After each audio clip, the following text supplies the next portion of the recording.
Not one person who has demonstrated a legitimate affordability problem has been denied water service by DWSD. That is not true. Why would you shut somebody off? That is not true. That's not happening.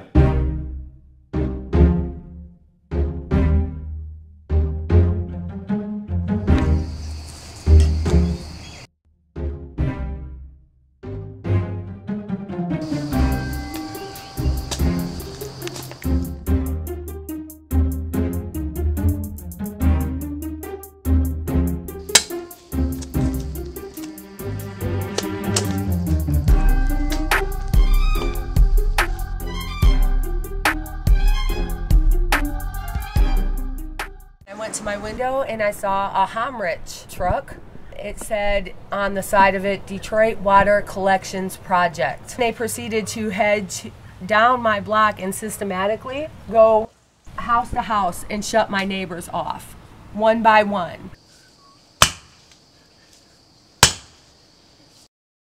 When they got a little bit further down the block at my 86-year-old neighbor's home, and went to shut her off. The first time they told me that I had to bring a statement from my doctor telling them why I needed the water.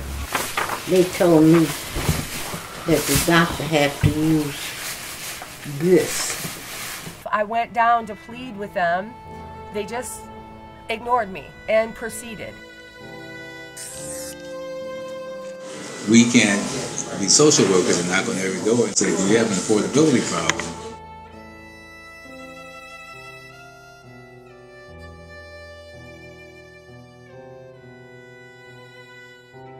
You're hiring inexperienced people to go out and turn it off.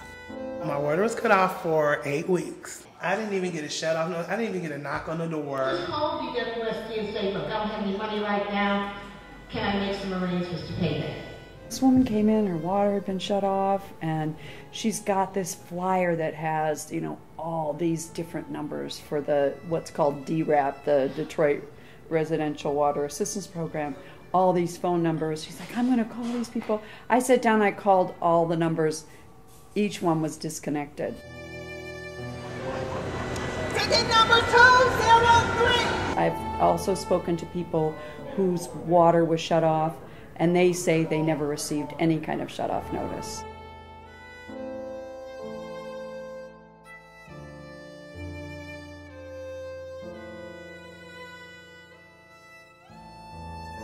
Last call for 203. So I would like to be accurate. I spoke to a rep. I was on hold from 8 a.m. when they opened to 1:45 p.m. July 23rd, I called the office again. I was on hold for several hours and then they just hung up on me. On the 25th, I went back to the Randolph office. I waited 3.5 hours for them to tell me they didn't have any record of a field investigation being requested.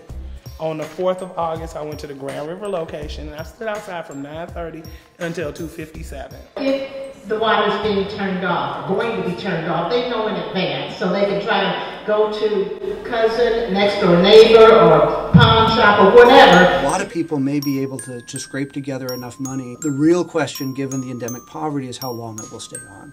I'm basically bringing home maybe $300–400 a month. My water bill was like almost $900. I asked them why. They said because of the person that lived here before you had a tendency of a high bill. I think that is so wrong. I've never been one to say, okay, well, I'm just not going to pay anything. Okay, I can't give you $350, but here's, you know, $220, or here's $200, or here's something. There's so many more people out there that are trying to pay what they can, or they tried to pay their bill, and it's just that they can't. And those are the people that they're just like, screw them. When our water is under attack, what do? Stand up, fight back! We got water running this all over Detroit, in buildings, commercial, industrial, residential, all over Detroit.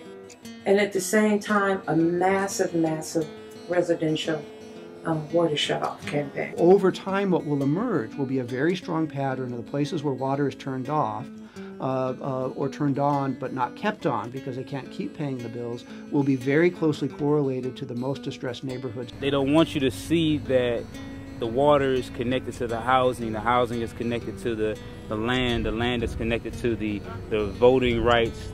The voting rights is connected to the business contracts. The business contracts are connected to the, back to the water again. When tragedies like this happen, that's when we figure out our community ties. That's when we all come together.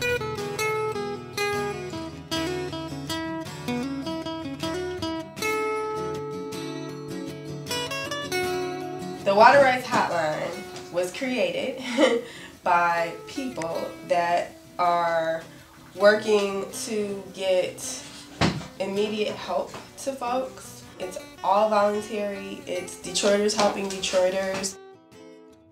Apathy is just not an option.